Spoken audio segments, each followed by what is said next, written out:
안녕하십니까. 아저씨들의 말 같지 않은 감상평 이작가야입니다. 54회 시작합니다. 네, 도토상입니다. 모르긴 몰라도 이번에는 상당히 좀 구성이라든가 이런 게 매끄럽게 이루어질 것 같아요. 약속이나 안 드시 말이죠. 네, 우리가 보통 목요일날 저녁에 만나서 녹음을 하는데요.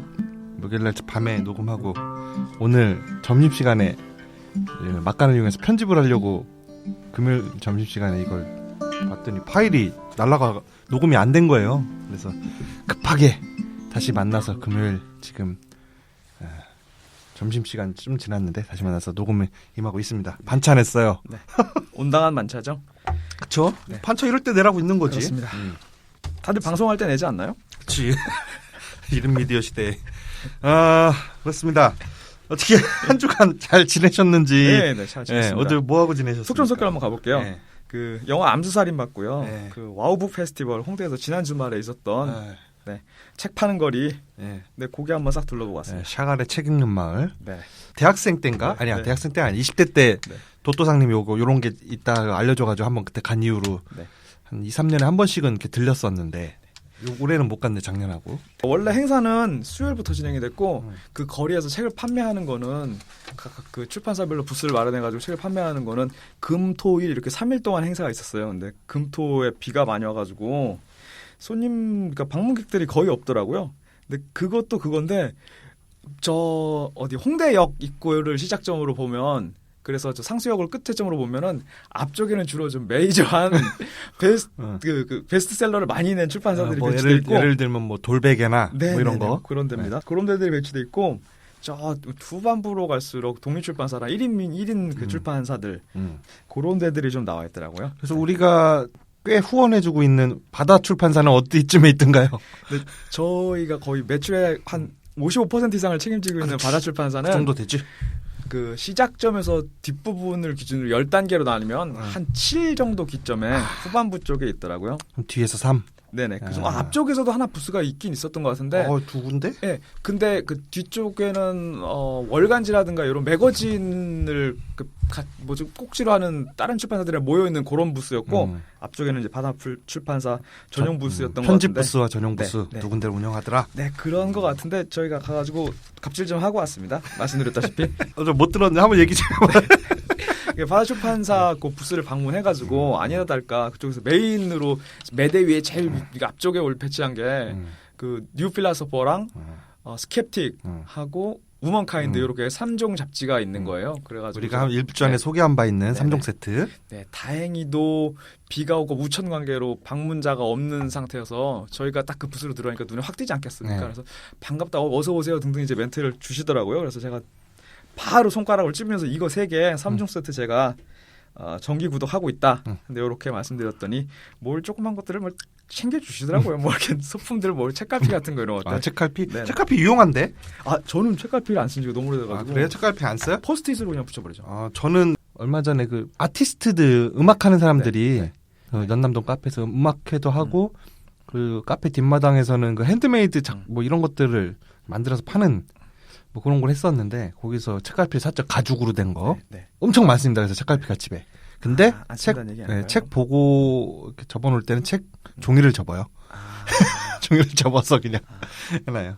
근데 그 책도 물론 이제 중고로 팔 건 아니지만 어떻게 될지 모르니까 책을 가급적이면 깨끗하게 보는 편이거든요. 그래요? 네, 그래서 저는 엄청 거기다 쓰면서 보고 막 밑줄도 긋고 막 낙서도 하고 하는데. 아니, 썼는데 나중에 누가 읽고 비웃을까 봐. 아니, 어때? 누군지 알아. 누군지 알아. 내 이름 써있는 것도 아니고. 내 책장에서 뽑았는데.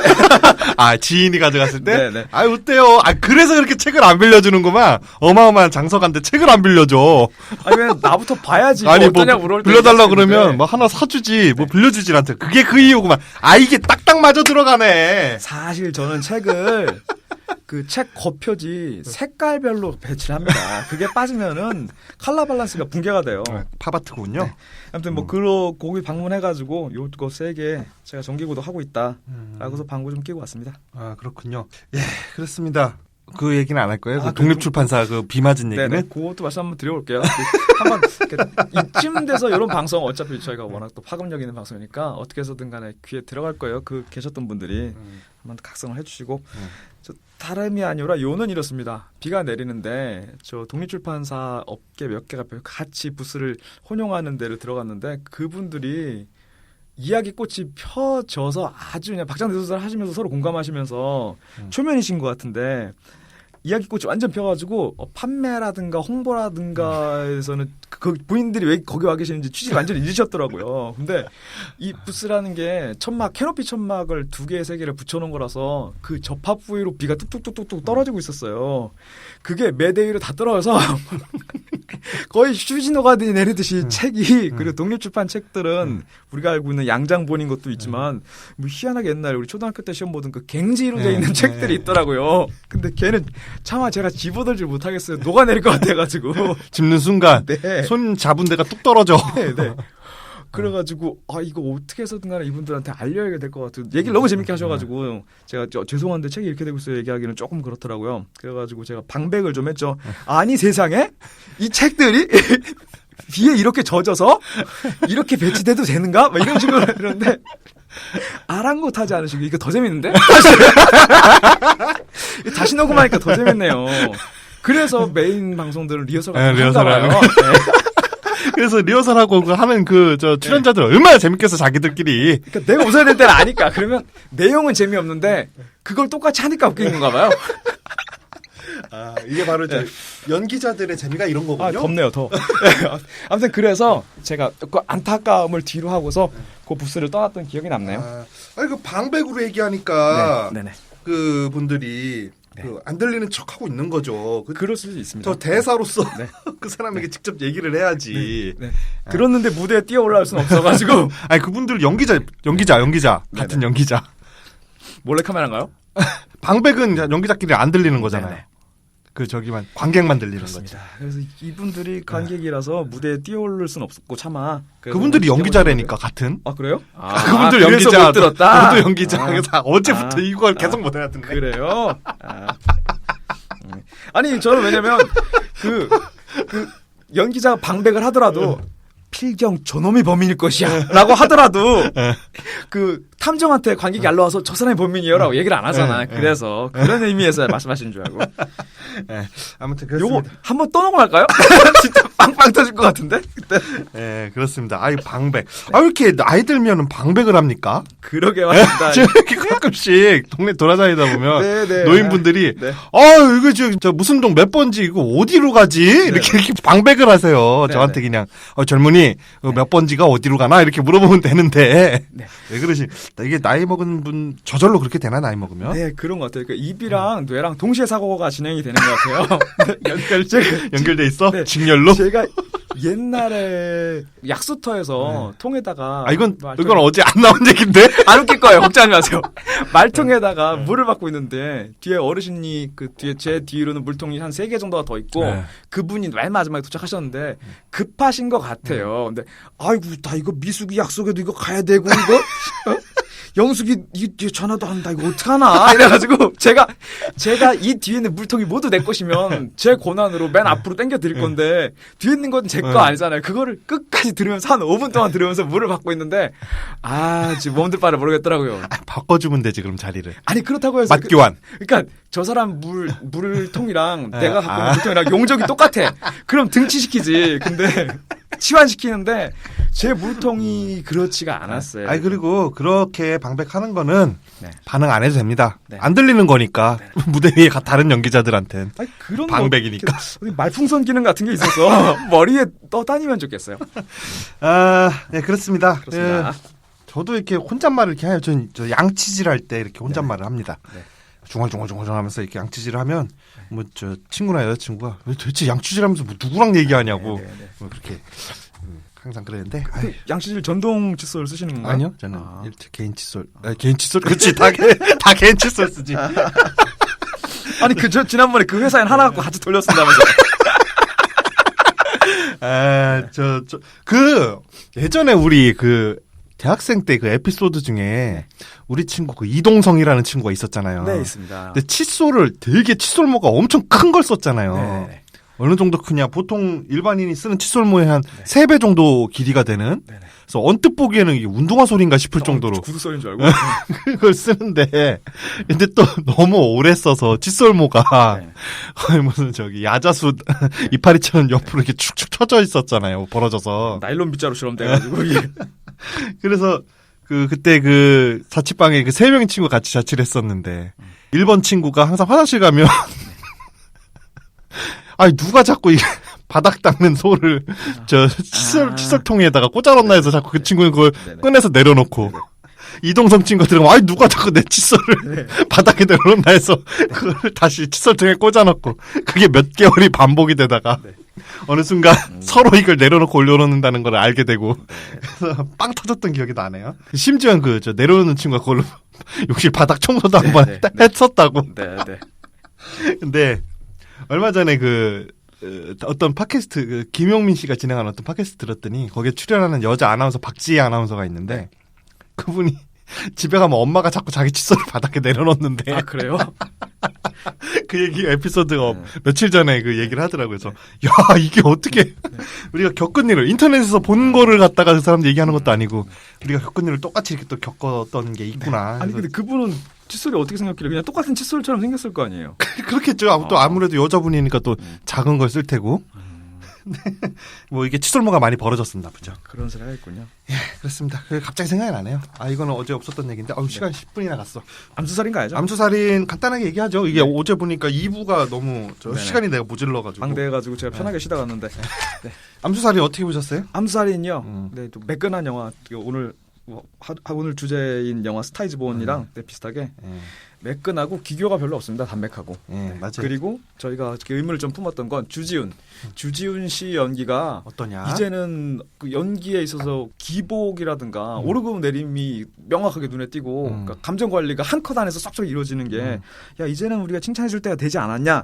라고 얘기가 좀 있었는데 아직까지는 주지훈 씨 연기에 대해서 확실히 못하겠고 한 편만 더 보고 싶다. 네, 맞아요. 제가 어제 물어봤었는데 주지훈 연기 어떻게 봤냐? 저는 그 주지훈 연기에 대해서 그 호평이 많아서 좋은 평가들이 많아서 네네. 영화 평론가들도 좋게 평가하더라고요. 그 모든 영화든 다 씹는 그 최광희 평론가라는 사람도 있는데 그분조차도 이번에 주지훈 연기 잘했다라고 하시던데 저는 좀 너무 하이톤의 연기만 계속 한 거 아닌가 싶어서 좀 과잉돼 있다. 는 느낌이 들어서 별로였다고 좀 느꼈는데 어떻게 생각하시냐? 하고 어제 도상님한테 물었는데 판단을 유보하겠다라고 하셨죠. 그 이유는? 저희가 주진우를 싫어하니까. 왠지 모르겠는데 죄송합니다. 왠지 모르겠는데 그냥 그렇게 호감이 있진 않아요. 네. 맞아요. 지난주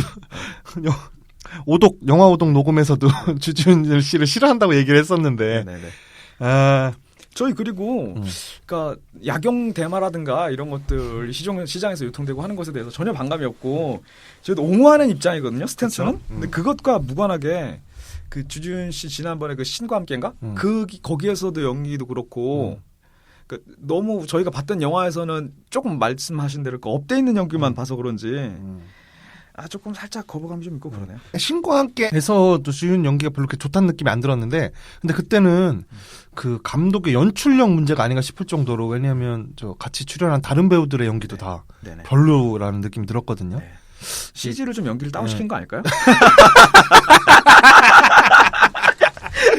이거 얼마나 힘들겠어요. 돈 많이 썼다고 하는데 그래서 제작비가 그렇게 많이 들어. 그렇죠. 그렇구나. 역시 CG야. CG입니다. CG 잘하시는 분이야. 네. 예, 그렇습니다. 그래서 주지훈 씨 연기 잘 모르겠고 또 영화 톤이 이게 MSG를 쫙 걷어내고 영화를 하다 보니까 그게 좀 장르적 쾌감 같은 게 크게 있지는 않아서 뭐 여러분들이 지금 개봉한 것 중에 2주에 한 번 영화 보셔야 된다. 극장 한 번 간다 그러시면은 저는 오늘 볼 그 스타이즈본을 오히려 더 조금 더 추천하고 싶네요. 비슷한 톤 앤 매너를 가진 영화긴 한데 맞습니다. 어떤 거 더 추천할 수 있어요? 저도 스타이즈본이라고 생각을 해요. 근데 그 스타이즈본 같은 영화에는 아무래도 남녀 커플이 보게 됐을 때 가령 예를 들어서 그 그때 평가가 조금 둘 다 호평은 하겠지만 평가 그 점수치가 조금 다를 것 같아가지고 네, 거기서 그럴 수 생기는 있죠. 네, 네. 갈등이 좀 불씨가 있지 않나 싶습니다. 네, 그럴 수 있습니다. 저기 암수살인 같은 경우에는 또 여성분들이 좀 보기가 불편할 수도 있어요. 네, 그렇죠. 조금 네. 거의 사냥의 대상화 네. 시키는 경우들이 많잖아요. 네. 남자 네. 연쇄살인범들이 네. 영화에 나오면 거기 그리고 여성 캐릭터가 하는 일이 없어요. 네. 모든 등장하는 여성 캐릭터들이 다 살해 당해주죠. 살해 당하거나 아니면 좀 부정적이거나 네. 뭐 정의감으로 이 사건을 파헤치는 형사를 대하는 여검사가 보면은 좀 회의적이고 부정적이죠. 네. 네. 어쨌든 암수살인 그렇고요. 네. 오늘의 영화 뭐 있어 또? 아니요, 암수살인 근데 암수살인이 나쁜 영화는 절대 아니에요. 맞아요, 네. 맞아요. 네. 괜찮고 재미도 있고 흡입력도 있습니다. 베놈보다 훨씬 낫고요. 네. 지금 극장에 걸려 있는 장르 영화 중에서 볼만한 거를 꼽아라 그러면은 네. 스타이즈본하고 암수살인 네. 그 두 가지 정도밖에 단두편입니다. 네. 단두편 정말. 그 정도만 볼 수 있는 것 같아요. 네, 그렇습니다. 그럼 오늘의 영화 스타이즈본 시작하겠습니다. Do you write songs or anything? I don't sing my own songs. Why? I just don't feel comfortable. จากผู้กำกับแบรดลีย์คูเปอร์ Here's what we're gonna do. We're gonna sing that song that I love. No, I can't do that. All you gotta do is trust me. แบรดลีย์คูเปอร์เลดี้กาก้า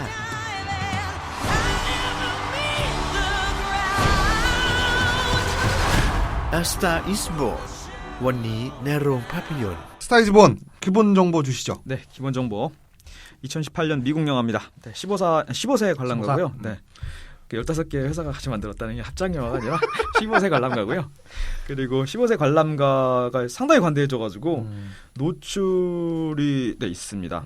네. 영화 전반적으로 깔려 있는 건 아닌데 한 번의 노출이 상당히 이제 강렬하게 있습니다. 가슴이나 유두가 노출되고 네. 심지어는 여기서는 네. 국부까지도 노출이 되는데 국부람 이승만 말씀하시는 거예요? 아니지 차범근. 아, 네. 차범근이 예전에 독일 분데스리가 진출한다고 그럴 때 네. 언론에서 국부가 유출된다는 이유로 막 막았죠. 아, 그런데 난 그 심의 기준이 뭔지는 내가 뭐 정확하게 알 수 없지만 네. 노출되는 것만으로 이제는 아닌 것 같죠. 그 정도 아닌 것 같고 그 부위를 만약에 네. 손을 댄다 만진다 네. 이런 장면이 나오면 네. 조금 더 이제 심의가 올라가는 것 같아요.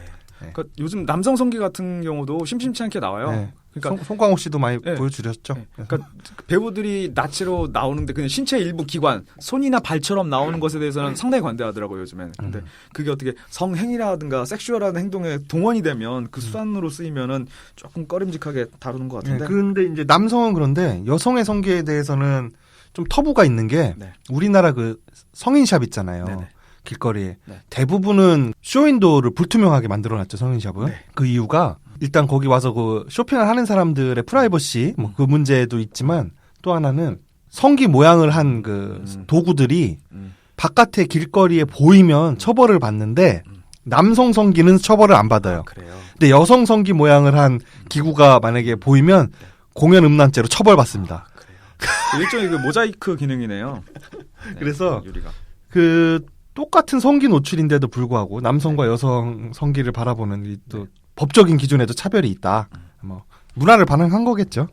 아무튼 그렇습니다. 네. 그렇구만요. 네, 그리고 멜로 로맨스 드라마로 장르를 분류하고 있고요. 네, 맞습니다. 멜로 영화입니다. 일단은 정체성은 상영 시간은 135분, 2시간 15분입니다. 근데 제가 보기에는 체감하기에는 한 1시간 45분 정도로 생각할 정도로 영화가 중간에 그 지루하거나 뭔가 흐름이 끊겨가는 그 쓸모없는 부분 같은 것들이 거의 없어요.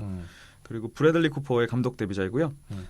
말씀드렸다시피 원래는 클린트 이스트우드 감독이 비욘세랑 같이 이 영화를 찍으려고 했는데 무슨 이유인지는 모르겠지만 아직 알려지지 않은 이유로 브래들리 쿠퍼한테 요거 뭐 메가폰이 넘어갔다고 합니다. 그러면서 저 맥락과 무관하게 클린트 이스트우드 감독 한번 깠죠. 공화당원입니다. 저희 어저께 이렇게 매끄럽게 흘러가면서 한번 까게 됐는데 지금은 그 꼭지가 안 나오는 바람에 까고는 싶은데 근데 그 영화에서 그 사람을 다루는 거나 관계를 다루는 거 이런 애정 이런 거 보면은 영락 없는 그 정말 그 진보 좌파예요. 영화에서는 그죠? 저기가 네, 네. 클린트 이스트우드가. 근데 그 공화당원이라고 하고 총기협회 또, 지지하고. 총기협회 지지하고 뭐 그런 분이라고 하십니다. 그래서 어떤 일상생활에서 어떤 행보를 보이고 계시는지는 모르겠는데 근데 고은 시인 같이 요렇지는 않았으면 하는 바람입니다. 그렇게 저 미투까지 한번 터져주면 이제 네. 완성형이 되는 거긴 한데. 네네. 예. 그럴 줄 알았다 너 이놈 이러면서. 그 빨리 허리 굽었다고 말씀해 주세요. 제가 거미 발언 한 번 하게. 아니 그거는 저 누구지? 브래들리 쿠퍼 때 브래들리 나오는 쿠퍼 다리 길다고 얘기하다가 아. 했었는데. 왜냐면 클린트 이스트우드 감독이 허리가 이렇게 굽어가지고 나이를 먹으면서 예. 저 브래들리 쿠퍼 형님 말 얘기하면서 나온 것 같네요. 브래들리 쿠퍼 형님은 허리가 꼿꼿하게 이렇게 섰는데 아, 그렇지. 막 어떻게 이거 짤로 아니, 그대로 나가? 막 나오네요 이거. 어저께 녹음했던 게 기억은 있는데 순서가 머리 없어가지고 그냥 막 나옵니다. 아무튼 간에 브래들리 쿠퍼 감독이고요. 그리고 브래들리 쿠퍼는 그러면서 네. 브래들리 쿠퍼 키가 뭔지 아세요? 이렇게 물어봤었죠. 네네 근데 어저께 또 맞췄잖아요. 아니, 보이기에 딱 얼굴에 써있던데 85라고. 네, 타투한 것 같아 이마에 네. 185라고. 네, 키 185고요. 1975년 1월 5일 펜실베니아주 필라델피아 출생입니다. 75년생이면 네. 뭐 우리랑 나이 차도 얼마 안 나는데. 얼마 안 납니다. 네. 키도 비슷하고요. 그쵸? 그리고 네, 배우자도 비슷하네요. 머리도 비슷하고 뭐. 네, 비슷합니다. 수염도 비슷하고. 네, 우리 왜 여기 왔는지. 근데 헤어스타일이랑 네. 이 브래들리 쿠퍼가 영화에서 오토바이 네. 타는 장면을 네. 보고서 제가 네. 이 작가랑 상당히 헤어스타일이랑 기타 등이랑 비슷하다는 생각을 했었어요. 네. 고맙습니다. 뭐 이런 거 뭐 저도 여기 레이디 가가가 노래 부르는 거 보면서 제가 도토상 생각했어요. 네네. 저 그 정도 아착력은 기본적으로 다들 가지고 있는 거 아닌가 싶습니다. 그렇습니다. 네, 브래들리 쿠퍼 이거 안 끝나겠는데 브래들리 쿠퍼. 예, 배우자는 러시아 탑 모델 이리나 샤크고요.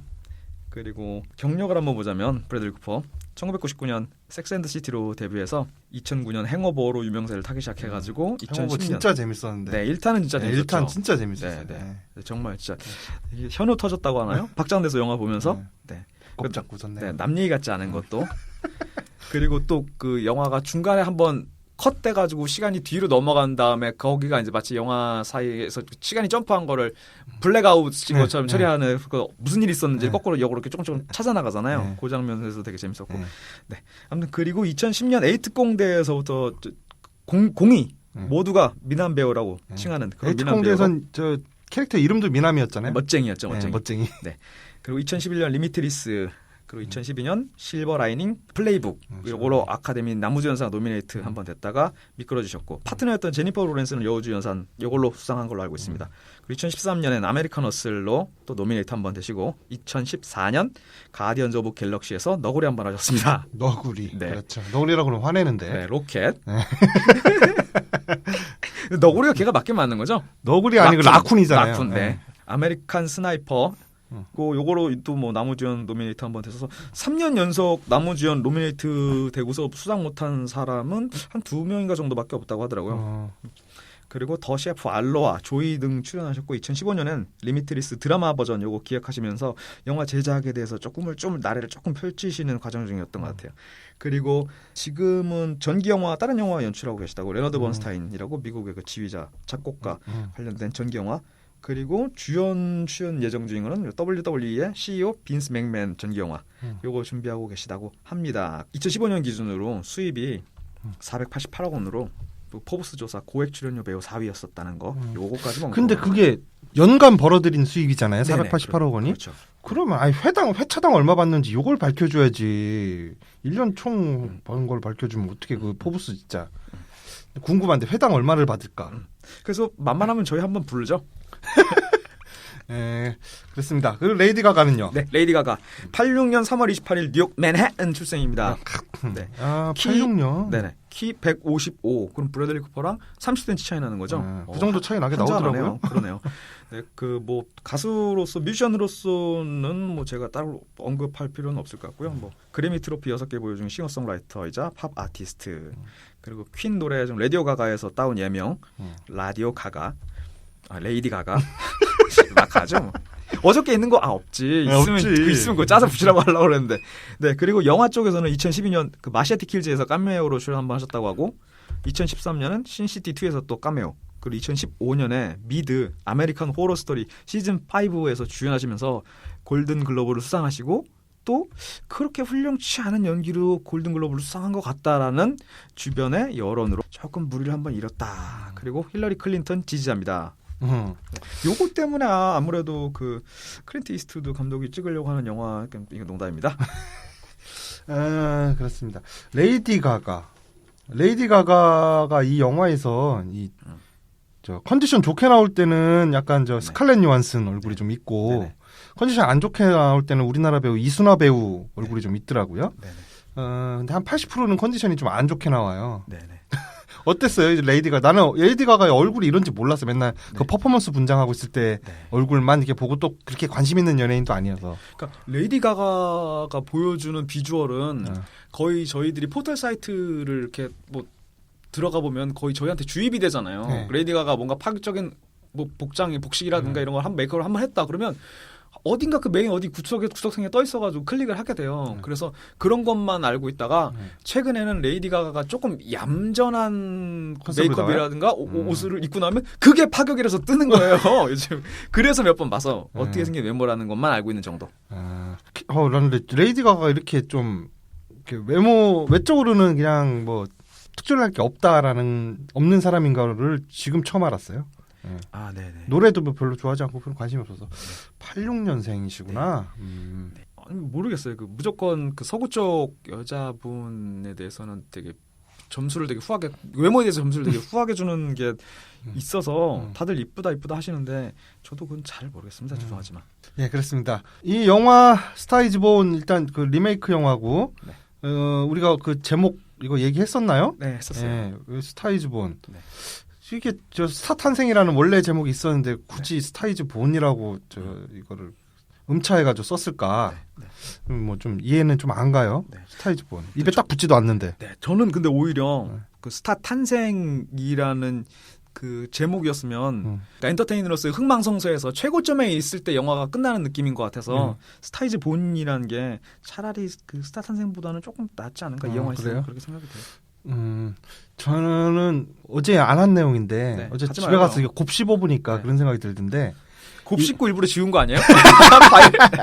브래들리 쿠퍼가 메인 잭슨 메인이 이 레이디 가가 엘리를 아티스트적으로 그러니까 예술가적으로 굉장히 고양시켜주고 인간적으로는 사랑을 아낌없이 주고 이런 사람이잖아요. 그러니까 끌어주고 당겨주는 사람인데 산파다. 네, 스타로서 탄생시킨. 네, 그래서 이 브래들리 쿠퍼가 항상 강조하잖아요. 너의 본심을 노래해야 된다. 진심을 노래해야 된다.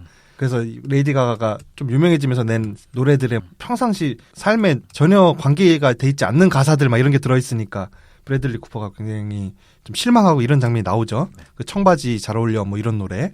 그래서 계속 너의 진심을 얘기해라, 진심을 노래해라 이렇게 조언을 했었는데 그 마지막에 레이디 가가가 잭슨 메인이 어떤 사건을 겪으면서 크게 슬픔에 빠지잖아요.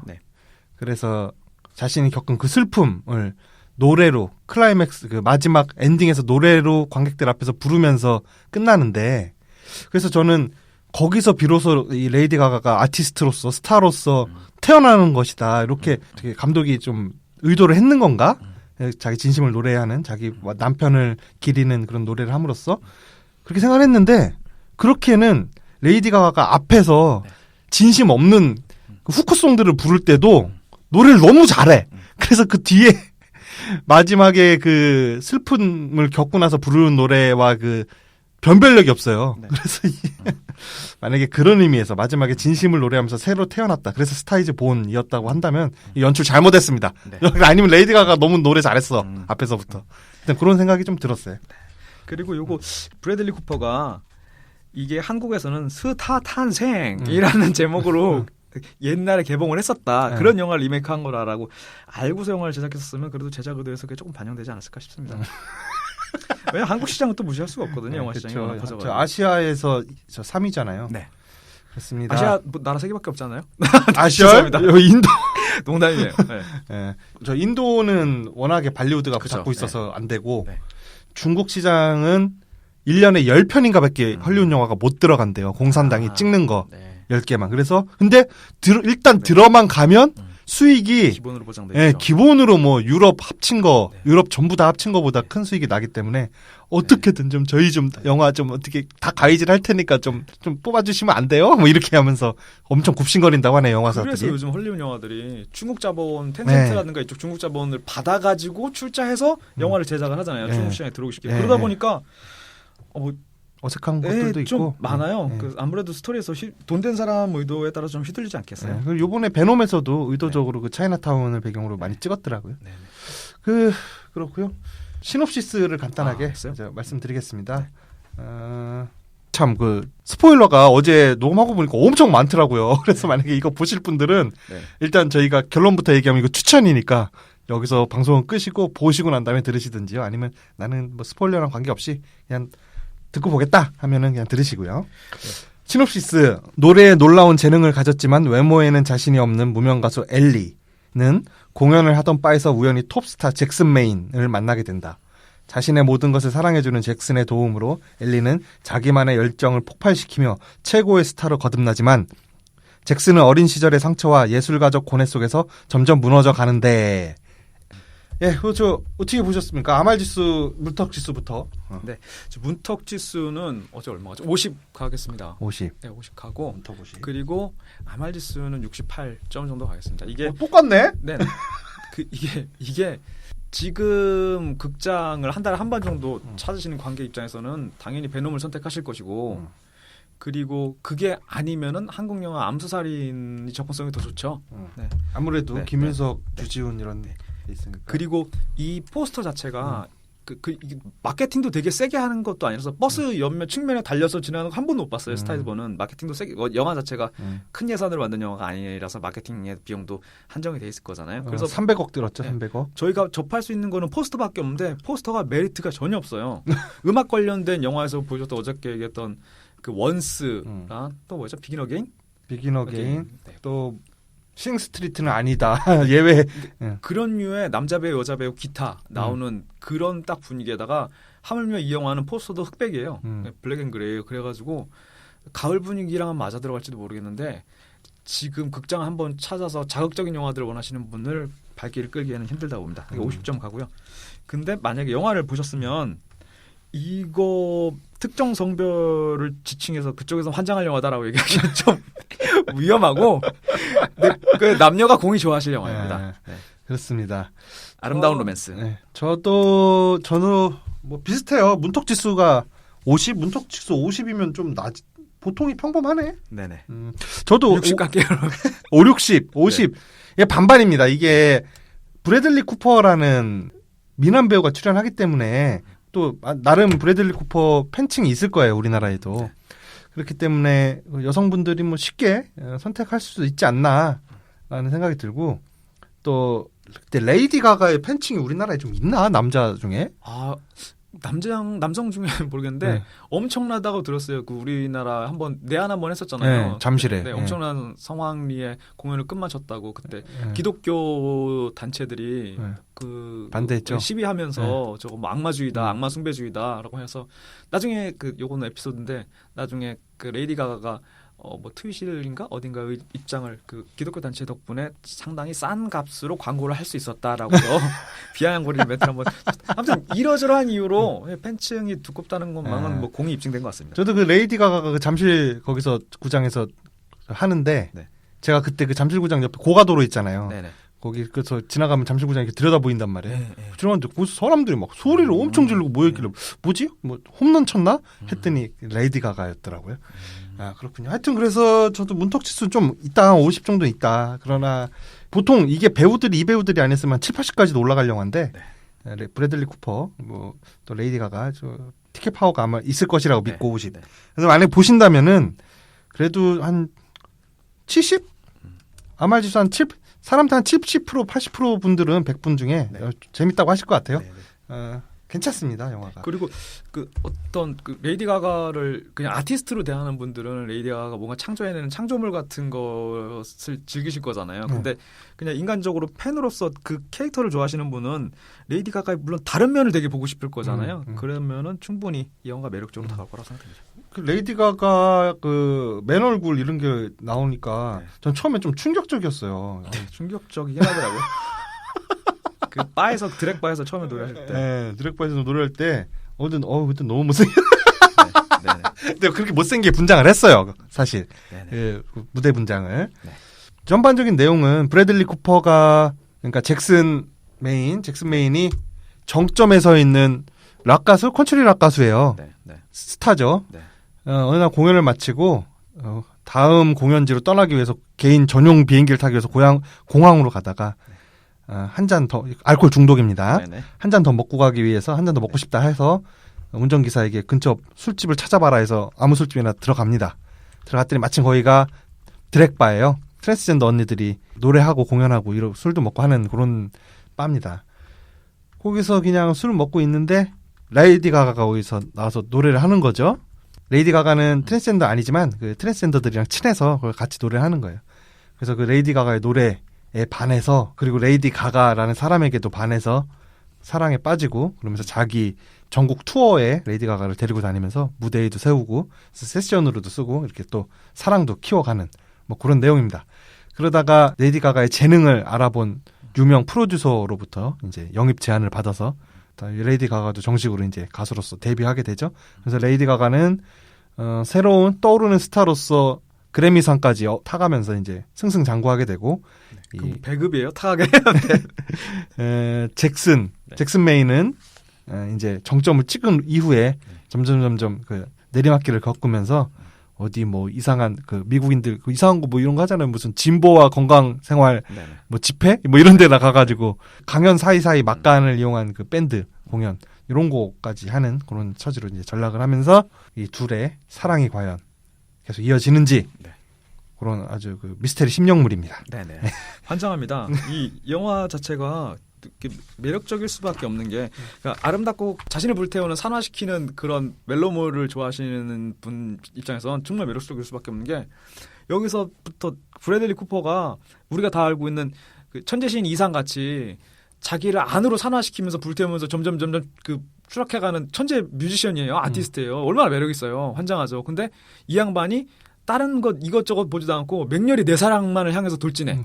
자신을 파괴하면서 이거 환장하는 거죠. 그러면 그러니까. 이미 결론은 예약돼 있어요. 이렇게 또 사그라들다간 결국 쟤만 남을 거잖아요. 결국 영화 뭐 말미에도 딱 그 결론 같이 됩니다. 예. 그러니까 그 내러티브는 굉장히 통속적이고 뭐 새로울 것 같은 건 전혀 없는 그냥 남녀간의 사랑 이야기인데 저는 이 두 사람의 어떤 음악적 견해에서 오는 충돌, 갈등 아니면 승승장구하는 레이디 가가, 엘리와 점점 전성기를 지나서 하얀 곡선을 그리고 있는 잭슨 메인의 그 처지에서 오는 어떤 불화 이런 것들이 영화의 축을 이뤄가는가 뭐 이렇게 생각을 했는데 그런 거가 전혀 없어요. 그런 네. 예상 가능한 갈등 구조 이런 것들을 전혀 이용하지 않았어요. 네. 뽑으려면 충분히 되게 자극적으로 뽑아낼 수 있는 영화인데도 불구하고 맞습니다. 근데 막 술을 먹으면서 네가 하는 게 음악이야 뭐 쓰레기지 하면서 병 던지고 깨트리고 그러면서 폭력도 조금 이렇게 구타와 함께 이렇게 해서 충분히 자극적으로 파멸로 그 커플을 이끌어가는 장면을 보여줄 수 있는 그 자극적인 소재가 충분한 영화인데 그렇게 안 다릅니다. 그리고 그 진짜로 어제 말씀드렸다시피 주방 뒤에서 냄새만 나요. 해물탕 냄새만 나는데 나중에 딱 뭐 다 했다고 내와보는 거 보면 무슨 뭐 보쌈이야 막 이런 식으로 그러니까 영화 내에서 내가 이거를 이용을 안 할 거라서 아예 처음부터 그 소재에서는 무심하게 다루는 게 아니라 슬쩍슬쩍 보여줘요. 맞아요. 보일러 그 뭐죠? 그 매니저가 와가지고 그 일정을 조금 이렇게 조절한다 할지 아니면은 상대방이 하는 음악에 대해서 살짝 실망하는 것 같은 기미가 느낀다 할지 아니면 이 남자가 술을 많이 먹어가지고 여자한테 살짝 폭력적인 성향을 보이면서 함부로 한다 할지 이렇게 조금씩 보인단 말이죠. 그런 근본 소스들이 싹 다 네. 뿌려져는 있어요. 네. 이 알코올 중독자지, 네. 성공지향적인 그 프로듀서지. 그 뭐. 하물며 웃기는 건 프레드리 쿠퍼가 귀도 점점 안 좋아지기 시작해요. 점점 맞아. 안 들려가기 시작해요. 근데 그런 지병이 있는 사람이었어요. 그걸 이용해서 네. 이 사람이 총력을 잃어서 뮤지션으로서의 어떤 재능 같은 거를 완전히 잃어버리고 네. 뭐 좌절하는 그래서 사람이 망가져가는 뭐 이런 게 나오나 뭐 또 막 근데 와 막 주방에서 아줌마가 막 뭐 음식을 뭐 이렇게 싸가지고 야 이거 홍어다 홍어. 네. 이 냄새 봐라 이거 홍어다 했는데 딱 앞에 펼쳤더니 라면이야. 네. 뭐 이런 느낌. 그러니까 라면 같이 나쁜 음식으로 하면 안 되나? 뭐랄까요? 뭘로 할까요? 뭐 무지개떡이야. 네. 그렇습니다. 이런 느낌으로 진짜 그 기대를 싹 비껴나가면서 네. 아주 평이한 스토리로 끌어갑니다. 이거 봐, 내가 거봐, 저 내가 이럴 줄 알았지라는 것은 이 영화를 보는 내내 한 번도 나오지 않습니다. 맞습니다. 네, 그런 식의, 그러니까 그 옛날 영화라고 치면은 엄청 막 주먹만한 반전이 영화 뒤에서 탁 나오면서 이럴 수도 있었네라는 쾌감이 그게 영화계의 트렌드가 인 적이 있었거든요. 그래서 무조건 반전이 있어야 되고 영화에서. 그때 식스센스 이후에 한동안. 그런데 이거는 그 반전을 진짜 뭐 그 칼로 그 낙지 탕탕이처럼 쳐가지고 영화 전반을 쭉 뿌려서 이거 아니네? 이거 아니야. 근데 그 모든 것들이 나중에 그 브래들리 쿠퍼의 목구멍 맞아가 기도가 폐쇄돼가 죽습니다. 브래들리 쿠퍼가 귀도 안 들리고 뭐도 안 들리고 그렇긴 한데 아무튼간에 요것도 새로운 추세로 가고 있는 것이 확실하다. 맞습니다. 이 그 반동이겠죠 아무래도 네. 그동안 MSG를 너무 많이 친 음식 이 유행처럼 휩쓸었던 것에 대한 반동으로 포스트 반전물이라고 생각합니다. 반전의 반전. 네네. 그렇습니다.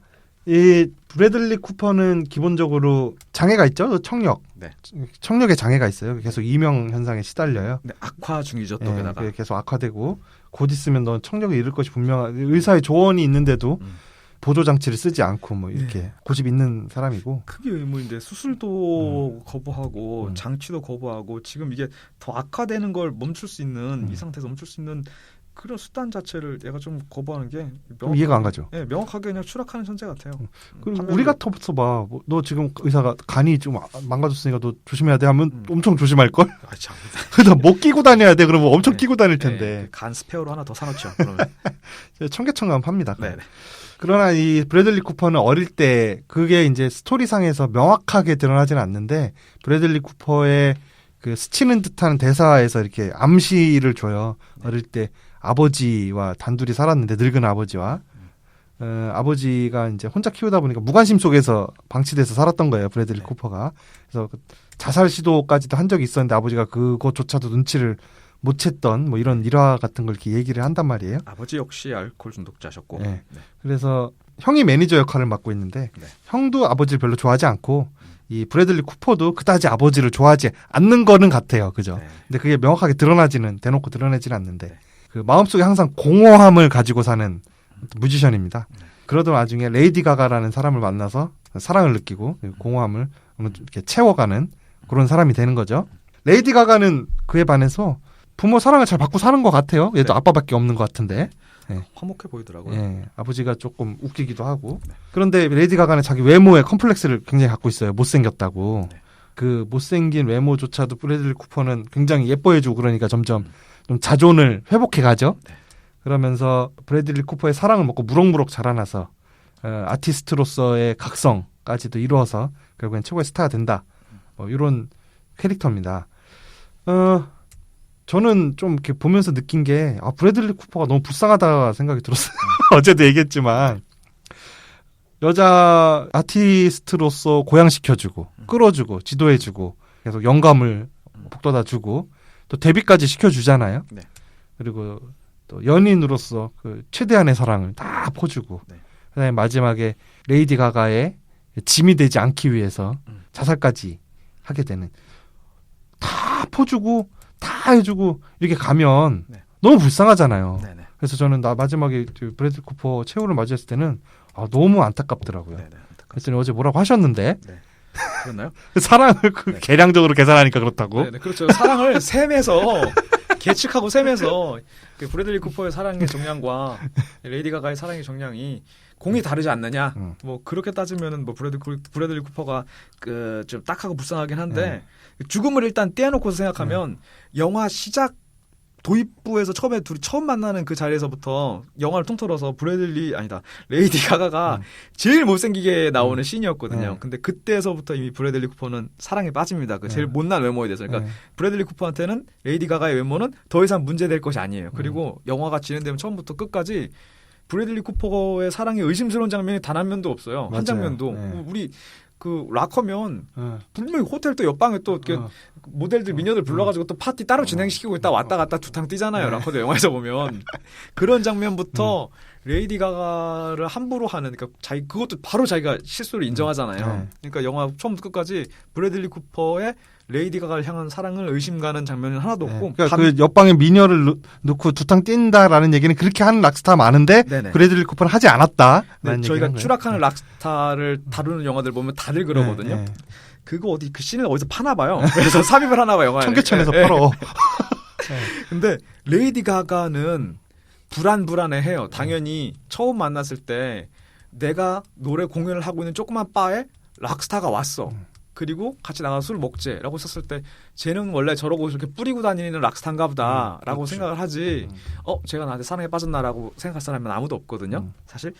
그래서 영화 시작부에서부터 끝까지 가면서 레이디 가가는 브래들리 쿠퍼의 사랑을 확신하지 못하는 것 같은 그 뉘앙스가 조금 있어요. 그러다가 후반부에 가서 이제 브래들리 쿠퍼가 마약 때문에 아니 술 때문에 요양에 있을 때 요양원에 방문하는 씬 그리고 브래들리 쿠퍼랑 시간을 보내기 위해서 유럽 투어를 취소하는 씬 여기서 비로소 관객은 이제 어느 정도 확신하게 되는 것 같아요. 네, 맞죠. 거기서 좀 해소되는 네. 저기가 있어. 아, 이 사랑 때문에 이게 문제가 일어나지는 않겠구나라고 해소되는 게 있죠. 네, 그리고 거기까지 끌어올려놨다가 네.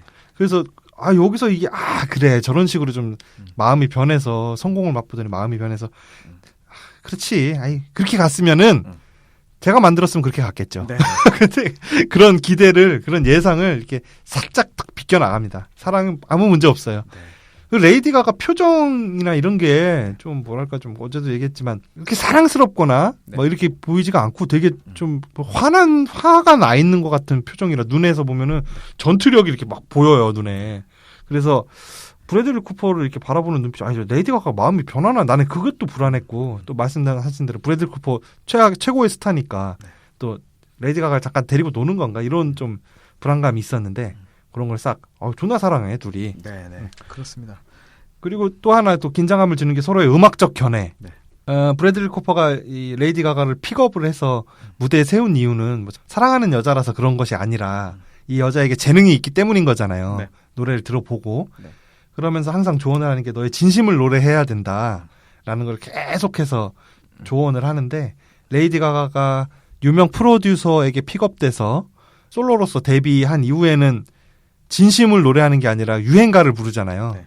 그 장면을 보면서 브래들리 쿠퍼가 굉장히 실망스러워하는 장면들 이런 게 나와요. 그래서 좀 음악적 견해 문제로 또 이제 그러면 애정이 아니면 음악적 견해 문제로 이게 충돌을 하나 갈등이 불거지나 하는데 그런 문제에 있어서도 별다른 갈등이 발생하지 않고 레이디 가가가 점점 수렴해 가죠. 그러한 네. 조언에 대해서. 그리고 우리가 브래들리 쿠퍼의 시선으로 생각하지 않고 그냥 뮤지션을 바라보는 이제 데뷔하는 뮤지션을 바라보는 관객의 입장으로 생각했을 때는 그리고 아니면 매니저 입장으로 생각하거나 산업의 입장에서 봤을 때는 얘는 아직 성장판이 닫히지 않은 이제 시작하는 뮤지션인데 정체성은 이것이 내 정체성이다라고 확실히 고집할 수 있는 건 아니거든요. 근데 브래들리 쿠퍼가 처음에 생각했던 건 편의점 뒤에서 야간에 부르던 걔 목소리를 부르던 노래가 이게 얘의 정체성이라고 생각했는데 백댄서를 들이고 머리를 노랗게 하고 댄스를 추기 시작하니까 뭔가 뭐 실망도 하고 그런 감정도 있을 수도 있는데 반면 레이디 가가 입장에서는 그게 그렇게 큰 뭐 터부는 아닐 수도 있거든요. 근데 본인도 이제 어쨌든 이 브래들리 쿠퍼의 조언에 공감을 하는 거예요. 그래서 그렇죠. 백댄서를 거부하고 머리를 다른 색으로 염색하자라는 그 매니저의 조언 같은 것도 다 거부를 하죠. 그건 내가 아니다. 라는 식으로. 그게 이제 이 사람들이 계속 그 중간중간에 부르는 남녀가 부르는 노래 가사에 그때그때 이 각 캐릭터들의 심정이 굉장히 표현돼 있어요. 가사를 다 곱씹으면서 봐도 괜찮을 것 같습니다. 뮤지컬입니다. 사실은. 네, 맞죠. 그리고 이제 그러면서 이제 또 제3의 인물, 그 매니저가 레이디 가가에게 제안을 브래들리 쿠퍼와도 같이 일을 하는 매니저죠. 네네. 나는 또 그럼 그 사람 관계 때문에 또 이 둘 사이가 또 어떻게 파탄이 나나? 아니면 레이디 가가를 망치나 그 매니저가 너무 쇼비즈니스적인 측면을 강조해서 또 그런 의심이 또 드는데 또 그것도 아주 보기 좋게 또 네. 예상을 어긋나게 하죠. 네. 이게 나쁜 놈이 없는 영화고 맞아요. 그리고 가해자가 없고 피해자만 있는 영화입니다. 이게 자살 무비예요. 야 암수 무비. 암살이 2탄입니다. 이거 헐리우드 버전이에요. 예, 그래서 그 매니저도 우리가 생각하기에 저 생김새도 그렇게 딱 사기꾼처럼 아니 생겼어요. 어쩜 그렇게 그렇게 생겼어요. 헤어스타일부터 해가지고. 네. 네. 난 처음에 저긴 줄 알았어. 저기 누구죠? 그 에미넴 말고 그 백인 래퍼.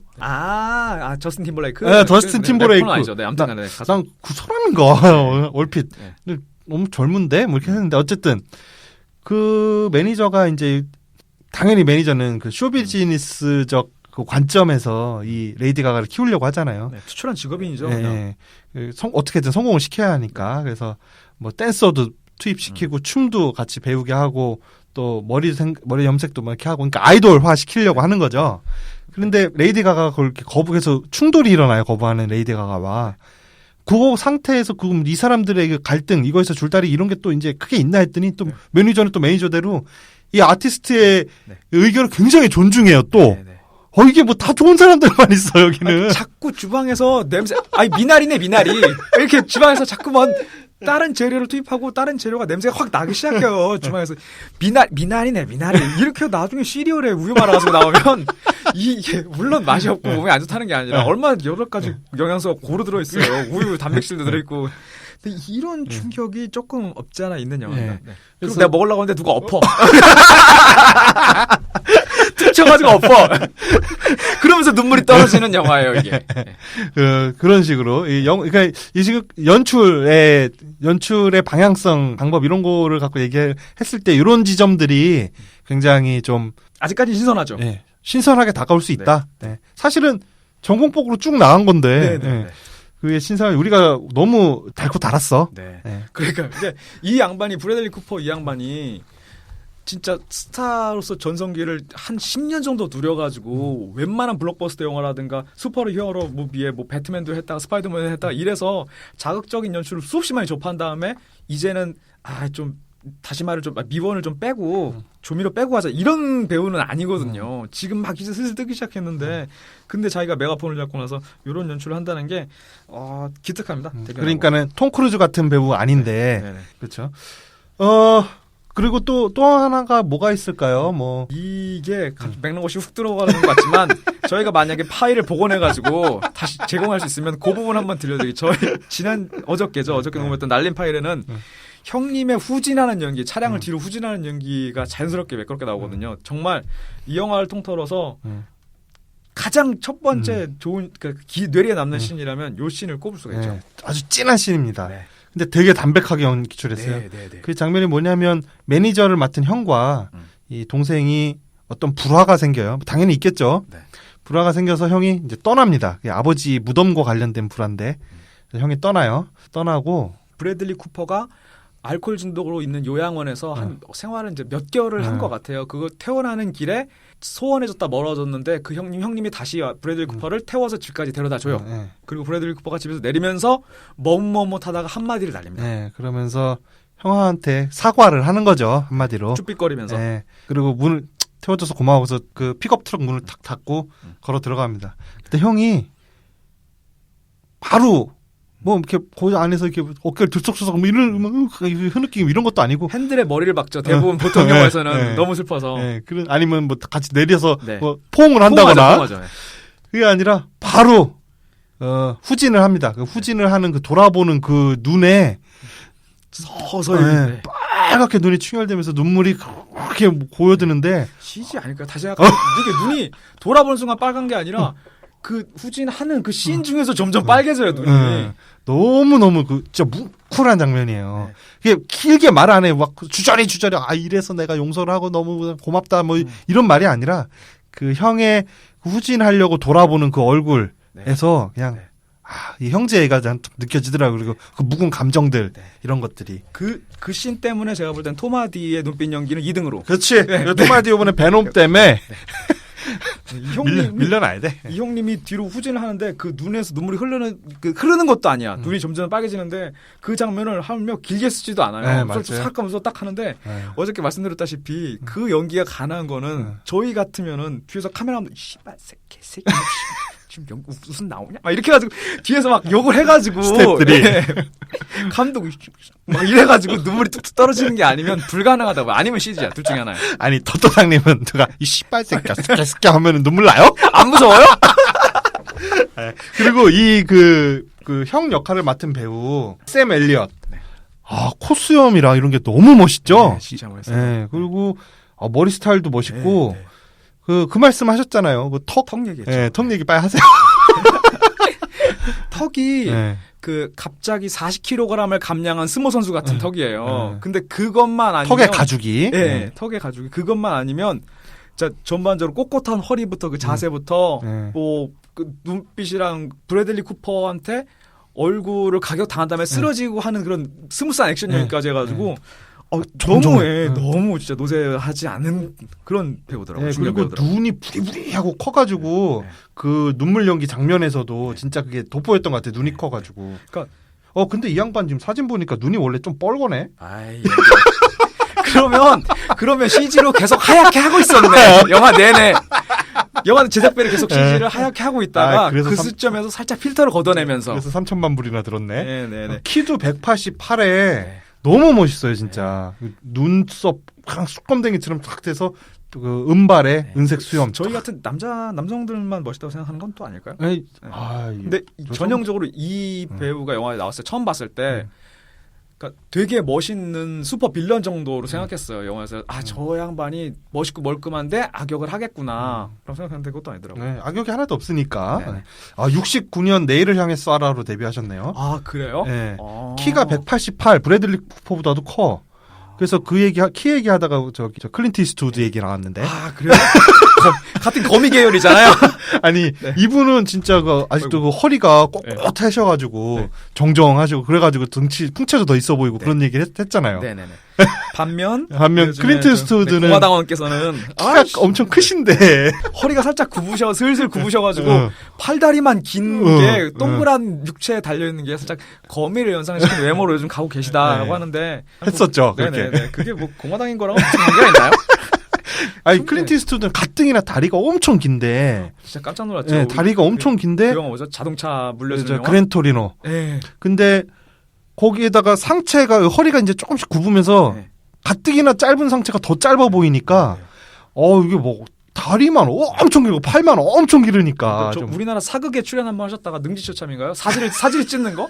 그 소가 막 사지를 막 찢는데 가랑이가 찢어져 올라가는데 멈춰라. 따지고 보니 무죄다라고 해가지고 그 형벌을 중간에 멈춘 것처럼 가랑이가 찢어졌어요. 가슴 밑에까지. 팔은 엄청 길어져 있고 공화당원이라서 그런 건 아닌데. 참 무섭다 무서워. 네네. 네, 그렇습니다. 하여튼 클린트 이스트우드와 아마 비슷한 연배일 거예요. 이분도 44년생이시네요. 어이구. 대단하시네. 저희가 개그 소재로 삼을 연배가 아닌데요. 네. 근데 너무 멋있고 그 어떤 남성적 매력 이런 게 여기 나오는 브래들리 쿠퍼도 굉장히 멋있게 나오잖아요. 전혀 밀리지가 않습니다. 그러니까 영화 중에서는 브래들리 쿠퍼는 그 텍사스 출신이라는 느낌을 주기 위해서 카우보이 모자를 자주 써요. 형님은 없어도 카우보이야. 네, 맞아. 그리고 또 하나 그 연출로서 진짜 괜찮았었던 장면, 담백하게 진짜 잘 장면을 꾸민 장면은 그 마지막에 브래들리 쿠퍼가 최후를 맞는 장면 같은 거. 거기서 경찰이 도착해서 그 시체를 발견한다라는 거를 경찰차 경광등의 불빛이 집 건물 벽에 이렇게 반사되는 장면으로 소리도 없이 묵음 처리해가지고 이렇게 싹 연출을 하는 게 굉장히 좀 세련됐게 좀 느껴지더라고요. 그리고 이 쓸쓸하고 조용한 죽음에 굉장히 잘 어울린다. 하물며 그 사이렌 효과음도 없이. 그러니까 그런 게 괜찮았어요. 너무 담백하게 연출을 하고 그런 거 괜찮고, 그러니까 아까 말씀드렸다시피 그래서 주방에서 막 미나리 냄새가 나가지고 나중에 보니까 시리얼에 우유가 말하고 나왔는데 누가 엎었어. 근데 엎은 것도 안 보여주고 테이블 위에 숟가락만 하나 가만히 있는 그런 우유 한 방울 떨어져 있는 그런 연출이에요. 멋있어요. 좋습니다. 굉장히 세련되고 잘 만들었다는 느낌이 들어. 이게 초보 감독의 작품이 맞나 싶을 정도로 괜찮고요. 차기작 기대됩니다. 예, 기대됩니다. 그리고 그 강아지 여기서 이제 브래들리 쿠퍼 그러니까는 잭슨 메인과 엘리가 키우는 강아지가 있는데 약간 저기 닮았어요. 저 이효리 씨가 키우는 그 유기견 순심이 약간 그 느낌이 있는데 같은 종은 아닌 것 같긴 한데 이발을 너무 귀엽게 했더라고. 믹스견인 것 같긴 해요.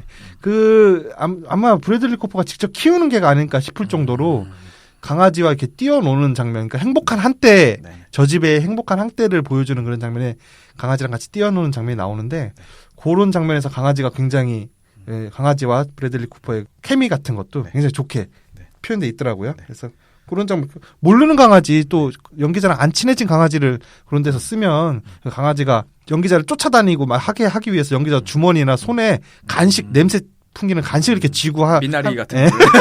한단 말이에요. 그래서 강아지가 미나리인 줄 알고 손을 존나 벌렸더니 거기서 시리얼 나오는 거죠. 네네. 근데 그러면 이제 강아지가 그 손에 쥔 간식이나 주머니에 있는 간식에 거의 이제 코를 자꾸 들이대면서 이게 약간 티가 어색해지는 게 나오는데 여기서는 그런 거 전혀 없이 아주 굉장히 잘 찍었어요. 그 강아지 장면도. 네네. 어제 짚었는데 안 한 얘기 있나요, 지금? 저는 뭐 BTS 방탄소년단 얘기가 있는데 할 건 아닌 것 같고. 네. 아, 그리고 그 무대 공연 장면들. 네네. 특히 이 브래들리 쿠퍼가 하는 그 락 콘서트, 락 페스티벌 같은 데서 하는 야외 콘서트 장면 같은 거는 시선이 그 무대 뒤에서 네네. 이 공연하는 브래들리 쿠퍼 그리고 나머지 연주자들의 뒷모습을 이렇게 응시하는 방향으로 그래서 관중이 저 멀리 보이고 그런 쪽에서 그 뷰가 보이게 이렇게 찍었는데 그런 게 굉장히 현장감이 더 고조되게 연출 잘한 것 같아요. 관객석에서 무대를 바라보는 느낌이 아니라. 그것도 그러니까 진짜 스테디움 같은데 관객이 모여가지고 뮤지션을 바라보는 걸 드론 같은 거 띄워가지고 사람들 꽉 찍고 환호성 나면 찍잖아요. 네. 그런 거에 비해서는 상당히 담백하다는 일관적으로 담백하다는 생각이 드네요. 네, 그렇습니다. 그 혹시 그 처음에 브래들리 쿠퍼가 공연할 때 네. 그 관객들이 뮤직 페스티벌로 보이는데 그 관객들이 막 깃발 흔드는 네. 데서 한글 보셨어요? 아니요? 뭐라고 있어요? 정확하게 기억나는데 다시 보면 봐야겠다라는 생각을 했는데 영화 다시 보고 싶지 않아가지고 못 봤는데 이게 뭐 이런 식으로 하얀색 깃발에 명주체로 한글 두 자가 써있는데 앞에 이게 뭐 이런 식으로 이게 뭐야? 아니 모르겠어요. 두 글자밖에 안 보여요. 만약에 다시 보시는 분들 있으면 그거 좀 보지 말려주세요. 네, 그거에서 저 댓글 좀 달아주십시오. 네네.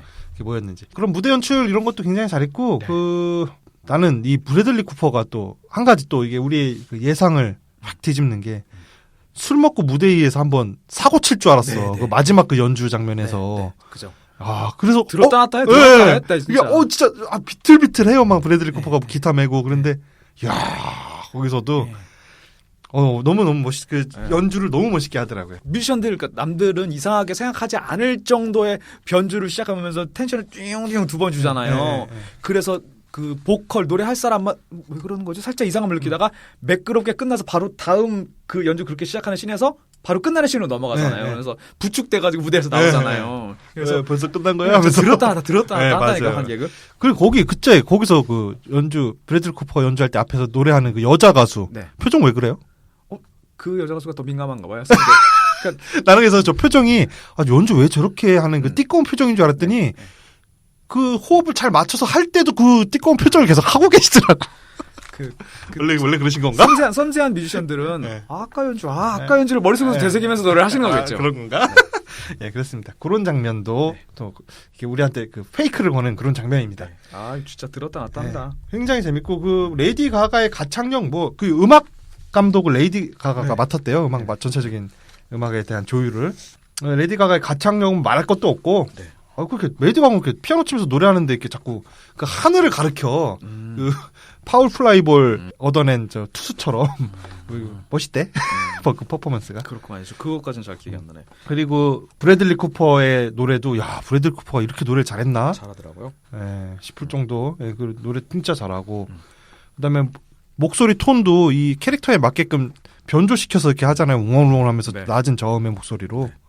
그리고 그 형 역할을 한 샘 엘리엇 배우도 그 동생하고 똑같은 톤에 웅얼웅얼하는 그리고 이렇게 말을 이렇게 좀 씹어먹는 듯한 그런 발음. 네, 어제 말씀드린 바 있는 그 텍사스 그 카우보이들이 담배 한 종이프로 물고 하는 그런 발음 같은 거 하고서 표현 좋아. 네, 그리고 CG로 담배를 지우지 않았나. 눈 치라고 하얗게 CG 많이 들었네. CG 얼굴에 다 들어갔어요. 레이디 가가 얼굴부터 해가지고 안 이쁘게 이런 거 있잖아요. 그렇습니다. 그래서 뭐 그런 어떤 디테일 이런 것도 굉장히 좀 신경 쓴 영화 같고요. 공들여서 만들었어요. 저 브래들리 쿠퍼가 시종일관 그 귀가 이명한 상태면 말이 잘 안 들리니까 페이스 투 페이스로 얘기하지 않는 장면에서는 뭐 excuse me, say again 하면서 이렇게 잘 못 들었다고 계속 하는 그런 걸 반복하는 버릇처럼 하는 장면들이 계속 이렇게 사소하게 잊지 않고 포함돼서 나오고 이 디테일이 굉장히 좋습니다. 그런 연출이 또 과하지 않아서 영화를 보면서 그런 거 디테일한 것보다는 스토리 위주로 그냥 쭉 보는 사람은 전혀 못 느꼈을 법하고 그리고 그 배우들 연기라든가 이런 거 세세하게 뜯어본 사람은 느꼈을 법한 애매하게 딱 간이 맞는 정도로 쓰였더라고요. 예, 맞습니다. 그래서 저 귀 때문에 사단 나나 그것도 아니고 뭐 해서 이게 막 흩뿌려져 있는 그런 어떤 낚시 떡밥들 사이에서 이렇게 함정에 빠졌다가 이거 아니네 하면서 이렇게 쭉 이쪽으로 가는구나 하는 거 그런 때 느끼는 어떤 또 재미 이런 것도 있고요. 반전이 없는 게 반전이에요. 그것이 뒤통수를 치는 저희 엄마가 저를 볼 때 상시적으로 느끼는 불안감 같은 게 영화 내내 깔려져 있어요. 네, 그렇습니다. 그런 불안한 삶이 스타의 삶이 아닌가 하고요. 네, 잘 만들었네요. 스타이즈본 별 반겨 올려야겠다. 어제도 녹음하고 반겨 올렸는데 오늘 녹음하고 하니까 또 올려야겠어. 이거 한 번만 더 하면 만점 되겠는데요? 예, 그래서 한번 추천할 만하다. 네, 꼭 추천할 한 번씩 보시라. 음악도 굉장히 좋습니다. 좋습니다. 예. 그래서 한 줄 평하고 넘어갈까요? 네. 한 줄 평. 예. 계란을 나누어 담을 줄 아는 가가의 성공 투자 전략. 이게 맥락 없이 나와버렸네. 설명해 주시죠. 이게 원래 또 참나 BTS 얘기 나오면서 이제 팝계에는 이제 방탄소년단이 접수를 했으니까 레이디 가가는 다른 이제 영화계라든가 연기 쪽에서 또 수익을 창출하려고 하나보다라는 얘기를 어제 좀 했어요. 네, 그렇습니다. 그래서 우리가 레이디 가가가 뭐 어렵지 않게 그 비욘세 정도의 비욘세가 헐리우드 영화계에서 차지하고 있는 입지는 어렵지 않게 그 정도까지 올라갈 수 있지 않겠느냐 뭐 이렇게 예상을 했었죠. 네, 그 외모라든가 피지컬이 모자름에도 불구하고. 네, 맞습니다. 조금 다른 헐리우드의 니즈와는 좀 다름에도 불구하고. 왜 그래요? 참나. 우리가 100만 명이 들어 이거. 네네. 니즈의 부족함에도 불구하고. 네, 그렇습니다. 저의 한 줄 평은 좀 바꿔야지 한 줄 평. 야. 예. 2번 보면 더 재밌고 3번 보면 질입니다. 영화가 끝난 후 화장실을 갔더니 이미 지려서 아무것도 나오지 않았다. 예. 그래서 화장실은 세탁 용도로만 사용하는 화장실 빨래 가능 이렇게 써 있죠. 이렇게 해서 오늘의 저기는 마치고요. 다음 주에 또 다른 컨텐츠를 가지고 다시 돌아오겠습니다. 지금까지 이 작가였습니다. 네, 노또상이었습니다.